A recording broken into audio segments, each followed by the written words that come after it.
테마와 차트를 공략해보는 시간입니다. 이승준의 라우 이승준 전문가입니다. 전문가님 안녕하세요. 네, 안녕하세요. 네, 오늘 코스닥이 반등을 1% 정도 주고 있습니다. 오늘 테마 중에 전자결제 테마가 가장 강한데요. KG에니시스는 오늘 중국에서 재료가 있었다는 소식 조금 전에 김민지 기자를 통해서 들어봤습니다. 네. 전자결제 테마 오늘 모처럼 만의 반등이어서요. 앞으로 어떻게 전망이 되는지 포인트 잡아주시죠. 지금 제 생각에 이렇습니다. 지난번에 이제 단화를 한번 저한테 질문을 주셨을 때 하락 당시에 거래량이 많기 때문에 반등 나올 때 그때 한번 정리하자라고 말씀드렸던 부분이 한 13,000원 이상 부근대였거든요. 역시 그 자리에서 매물을 맞고 지금 밀려 내려오는 흐름인데 현재 지금 기술적 흐름을 보게 되면은 KG 모빌리언스가 대장주입니다. 지금 대장주가 삼각 수렴 형태에서 고점을 돌파할 수 있을지 여부가 좀 가장 관건이 되는 부분인데, 만약에 KG 모빌리언스가 현재 구간대 11,000원 부근대를 강하게 좀 돌파가 나와준다라고 하면 다른 종목들도 역시 따라가는 흐름이 좀 나와줄 수 있을 거고요. 만약 그렇지 못하다라고 하면은 뭐 이니시스라든지 다나엘 같은 종목들이 조금 흘러내릴 가능성도 우리가 배제할 수 없다. 이렇게 보고선 대응하시면 될 것 같습니다. 예, 단기적인 반등 정도로 해석을 하면 되겠군요. 일단 KG 모빌리언스가 신고가를 내주게 된다라고 하면은, 네. 그러니까 현재 구간대에서 11,000원대를 뚫고 간다라고 하면 후발로 이니시스와 다나엘 같은 종목들도 그 21선 위쪽으로 올라갈 수 있다. 뭐 이렇게는 보고 있습니다. 다만 이제 KG 모빌리언스가 한 그 1,500원 정도 이탈하는 흐름이 나오게 된다라고 하면은 역시 조금 어려운 그 지금의 단기 반등세가 약간 위축이 될 가능성이 좀 높은 그런 현상으로 보시면 됩니다. 네, 하락하는 테마를 살펴보면 뭐 별다른 게 보이지 않습니다. 오늘 상승하는 테마가 훨씬 더 많은 장인데요. 반도체나 LCD 장비 같은 IT 장비 쪽, 이쪽이 약간 뭐 약한 거는 같습니다. 하락하는 테마는 어떤 포인트가 있을까요? 지금 그 장비 쪽, 지금 그 IT 쪽을 보면은 부품주 쪽은 조금 그 뭐 모바일 쪽이라든지 이렇게 해서 좀 괜찮은 쪽이 있는데 장비 쪽은 좀 약한 부분이 있거든요. 근데 이들 종목들이 물론 이제 뭐 3분기 실적이 전체적으로 좀 나와봐야 알겠지만 일단 추정 실적 대비해가지고는 좀 저평가 국면으로 접어든 것만큼은 사실입니다. 그래서 낙폭이 이제 굉장히 깊은 종목들 같은 경우에는 단기 매수 타이밍으로 한번 잡아보셔도 되지 않을까. 지금 지수 반등이 나온다면 이들 종목들 중에서도 일부 반등 주는 종목들이 좀 많을 것 같고, 특히나 이제 뭐 테라세미콘이라든지 이런 종목들이 굉장히 낙폭이 심한데 뭐 기술적인 접근은 충분히 가능하다 이렇게 판단하고 있습니다. 네, 알겠습니다. 오늘은 테마나우가 없죠, 전문가님?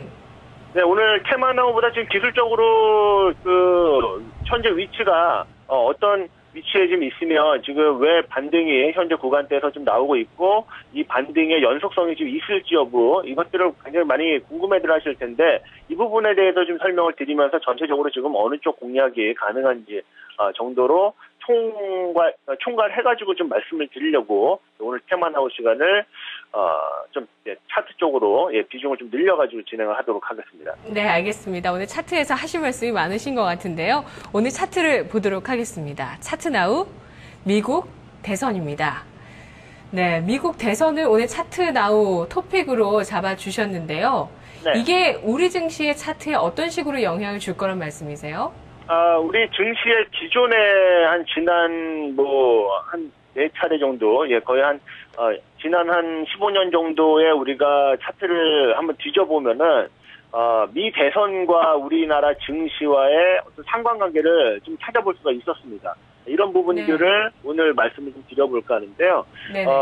저는 이제 그 기술적으로도 우리가 지금 반등이 가능한 이런 포인트에 있고 오늘 그 강한 신호를 좀 주고 있는데 이 반등세가 지금 오늘로 끝날 것이냐 아니면은 좀 더 이어갈 것이냐라는 부분이거든요. 그리고 이어간다라면 어느 정도까지 이어갈 가능성이 높은지 이 부분에 대한 해답을 지난 우리 과거 차트에서 한번 좀 찾아볼 수 있지 않나. 네, 그래서 이제 그걸 좀 준비를 해왔습니다. 네, 사실은 실상 지금 미국 대선 때문에 불확실성이 크다고 인식을 하고 네. 지수는 안 좋은 편이잖아요. 하락 네. 요인에 미국 대선을 대는 사람들도 많이 있거든요. 네네, 일반적으로 지난 한 2000년도 이후 우리 증시를 보면은 미 대선이 있을 때 그 직전에 하락 추세가 좀 이어져 왔던 것이 사실입니다. 네, 그런데 대선이 가까워져 오면 우리 증시, 국내 증시가 강세로 전환됐던 경우가 많았다는 말씀이신데요. 한번 그 사례를 구체적으로 알아볼까요? 네, 제가 보내드린 자료에 아마 일자별로에서 미국에서의 대선 선거일이 있습니다. 지금 일반적으로 보여주는 현상이 뭐냐면은 통계적으로 지난 한 2000년도 이후 흐름을 보게 되면은 네네. 미 대선 선거일 직전 5거래일에서 6거래일 요 사이에 우리 지수에서 변곡점이 일어나게 되고 하락 추세에서 벗어나는 이런 흐름들이 나오게 되고 일반적으로 미 대선 선거일까지는 물론 그 이후에 다시 쌍바닥을 그리러 내려오는 경우도 있고 추세 상승으로 더 이어가는 경우도 좀 있었는데 일단 그때까지는 강세 전환이 되는 것이 강세가 유지가 되는 것이 일반적인 어떤 흐름이었고 이런 부분들을 한번 차트로 우리가 찾아서 보도록 하겠습니다. 지난 지금 여러분들 보시고 계신 화면은 지난 2000년도부터입니다. 2000년도 이제 당시 클린턴 대통령이 당선이 될 때로 기억을 하는데 네. 지금 보시면은 제가 동그라미로 노랗게 이렇게 쳐놓은 것이 이때가 2000년도 11월 7일 미 대선 선거일이었고요. 그때 이제 보면은 한 5거래일 전에 10월 31일이죠. 예. 오늘이 우리나라는 지금 10월 30일인데 10월 31일 날 바닥에서 최저점을 찍고 올라오는 이런 캔들이 나오면서 미 대선 선거일까지 5거래일 동안 한 4, 5거래일 정도 동안 상승세가 유지가 되는 연속적으로요. 연속적으로 유지가 되는 이런 흐름을 보여줍니다. 그 다음에 이제 또 쭉 우리가 한 2004년도로 와보겠습니다. 미국은 이제 4년마다 대선이 열리게 되기 때문에 2004년도로 오게 되면은 지금의 우리 지수 형태랑 굉장히 비슷한 구간이 지금 보면은 2004년도가 아닌가 싶은데요. 2004년도 같은 경우도 지금 고점 부근대에서 주가가 이렇게 밀려 내려오게 됩니다. 이렇게 깊은 조정을 좀 받게 되는데 이때 2004년도 같은 경우에는 11월 2일이 미국의 대선 선거일이었고 지금 동그라미를 쳐놓은 날이 그날입니다. 이런 흐름 가운데서 지금 보시면은 최저점을 기록한 날이 미 대선 선거일로부터 역시 6, 7거일 전에 최저점을 찍고 나서는 추세 상승이 나오게 되고 미 대선 끝난 2길 정도까지 강한 흐름 보이고 며칠간의 조정 이후에 추세 상승으로 전환이 되는 이런 흐름을 보이게 됩니다. 네. 역시 이때도 저점을 만들어준 이후에는 반등의 연속성을 띄었다라는 부분이 일관성이 있는 부분이라고 볼 수가 있겠고요. 다시 한번 우리가 2008년도로 한번 가보도록 하겠습니다. 네. 2008년도는 여러분들 잘 아시겠지만 굉장히 급락 장세가 이어지던 그런 타이밍이었는데요. 이때도 역시 2008년도 11월 달에 11월 4일이 미 대선 선거일이었고 이때 이제 이 대선을 앞두고선 역시 한 6거래일 전에 바닥을 만들어주는 최저점을 만들어주는 우리 기록적인 900포인트를 깨는 이런 흐름이 한 차례 나와줬었던 이날이 바로 이 대선이 있기 어뢰수로 한 6거래일 정도 기억이 나네요. 그렇다면은 이번에도 역시 이런 그동안 일반적으로 보여졌었던 이런 흐름들이 우리 장세에 이번에도 펼쳐지게 된다라고 하면은 역시 어제 나왔었던 이런 지수 저점이 이번 이 대선을 앞둔 가장 이제 최저점 역시 이제 변곡점에 위치한 것이 아니겠느냐 이렇게 우리가 예상을 해볼 수가 있겠습니다. 예, 어제 코스피의 저점은 1884포인트에서 기록이 됐습니다. 2000년 이후에 4번의 미국 대선이 있었는데 그때마다 3번은 이번마저도 부합을 한다면은 4번 모두가 되겠죠. 지금까지 3번은 한 6거래일 전부터 통계적으로 국내 증시가 연속적인 반등세를 보여왔던 구간이었다. 자, 그럼 변곡이 바로 어제였고 오늘서부터 시작해서 지속적인 반등 가능성을 엿보고 계시는 건데요. 전략을 어떻게 세워보는 게 좋을까요? 네, 저는 지금 그 테마 나우를 대신해서 오늘 전략을 전체적으로 좀 드리자면은 지금 테마 어떤 재료가 반영이 되는 그런 어떤 장세라기보다 네네. 지수가 지금 좀 중요한 그런 장세고 지수 흐름에 따라 가지고 종목들이 납부과대주들이 좀 움직일 수 있는 구간이기 때문에 네. 역시 이제 우리가 납부과대주 쪽으로 관심을 또 가져볼 필요가 있겠고요.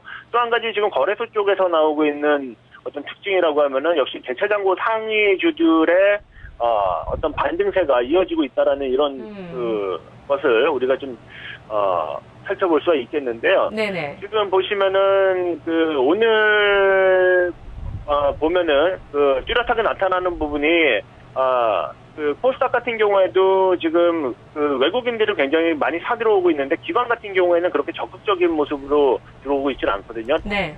반면에 이제 코스피 쪽으로는 기관이 적극성을 띄고 있는데 이런 네. 부분들이 매수세가 좀 이렇게 한정적인 그런 섹터로 좀 몰릴 가능성이 좀 높다라고 보는데 그것이 역시 이런 지수의 반등세가 나오게 된다라고 하면 역시 기관의 어떤 대차 잔고가 그 공매도라든지 이런 부분들이 많았던 쪽에서의 반등세가 강하게 나올 가능성을 우리가 배제할 수 없고 그런 현상들이 지금 대차 잔고 상위주들 중에 보게 되면은 최근에 흐름이 좋은 뭐 LG전자라든지 SK 하이닉스라든지 이런 종목들이 포진해 있지 않습니까? 그렇다면은 역시 이런 맥락에서 볼 때는 이들 종목들에 우리가 관심을 가지고 매수 포인트를 좀 잡아보는 것이 좋지 않겠나 이렇게 저는 개인적으로 보고 있습니다. 대차장고 상위 종목 지금 나가고 있는 자료가 며칠 기준인가요? 오늘 기준입니다. 오늘 기준으로 여전히 LG전자는 대차 상위의 1위에 기록이 돼 있고요. 그리고 수급적인 분석을 통해서 전략을 세워주셨는데요. 이런 대차장고 상위 종목들의 어떤 차트의 특징이나 공통점도 찾아볼 수 있는지 말씀해 주시면서 전략 세워주세요. LG전자 같은 경우는 실적 모멘텀도 같이 됐기 때문에 또 더 강한 반등이 있지 않았을까 하거든요. 네. 지금 LG전자 같은 경우 이제 뭐 실적 모멘텀 이런 것들이 있지만 지금 역시 이제 실적 모멘텀 같은 경우도 마찬가지입니다. 그 전체적으로 종목들 보면은 실적이 좋게 나왔다라고 지금 그것이 주가에 뒤늦게 이제 반영되고 뭐 이런 부분은 아니거든요. 그렇다면은 여기서 우리가 살펴볼 수 있는 것은 지금 우리가 그 가장 중요한 것은 대차장고 상위주 중에서 개인들이 많이 사고 있는 종목들이 아니라 지금 기관의 매수세가 조금 유입이 되는 어제 그제 정도 어제 혹은 지난주 금요일 뭐 이때 정도 그 낙폭이 심했던 구간에서 이들 종목이 잘 버티고 기관의 매수세가 조금 유입된 종목들을 우리가 볼 필요가 있거든요. 이들 종목들을 본다라고 하면은 역시 이제 LG전자나 하이닉스는 이런 것들이 좀 진행이 돼 왔다가 지금 그 시세가 나는 흐름이고 지금 제가 보기에는 KB금융이라든지 혹은 우리금융이라든지 이런 은행주들이 지난 한 이틀 정도 동안 기관 매수세가 조금 유입이 됐던 측면들이 있습니다. 그렇다면은 우리가 은행주들 지금 시점에서 관심을 가질 필요가 있고요. 예. 지금 보면은 우리금융이 5위에 위치해 있고 네. KB금융이 10위권에 위치해 있죠. 이들 네네. 종목들 좀 볼 필요가 있겠고 낙폭 과대 쪽으로 우리가 본다라고 하면 두산인프라코 같은 경우가 역시 지금 대차장고가 상위 쪽인데 역시 이 종목 같은 경우에는 아직도 기관 매도가 좀 진행이 되고 있습니다. 그래서 기관의 매수세 전환이 일어나는 그 흐름이 좀 확인이 된다라고 하면은 그때는 이 종목을 좀 잡아도 된다라고 보는 게 지금 뭐 미국에서 나오는 이제 허리케인이라든지 이런 부분들이 만약에 피해가 좀 크다라고 하면은 역시 이런 장비 그 기계주들도 굴착기라든지 이런 부분들에 대한 그 모멘텀이 그 단기적으로 좀 잃을 수 있기 때문에 이런 부분들까지 같이 본다라고 하면은 현재 지금 말씀드린 한 3, 4종목 정도는 관심 영역에다가 두고선 한번 공략해 보시기 바랍니다. 단기적인 수익률 노리시는 거죠? 네, 그렇습니다. 아무래도 이제 좀 단기적인 포인트가 될 것 같은데 지금 보면은 뭐 금융주 같은 경우에는 단기 박스권 상단 정도 그리고 기간적으로 보면은 좀 전에 말씀드렸던 미 대선일 정도 전후한 그런 기간까지의 단기적인 공략 포인트로 말씀을 드리는 것입니다. 네, 알겠습니다. 고맙습니다. 네, 고맙습니다. 네, 오늘 차트나우 미국 대선이었습니다. 미국 대선일까지 지금부터 코스피가 반등 영역에 들어갈 가능성이 높다는 분석이었습니다. 이승준의 나우였습니다.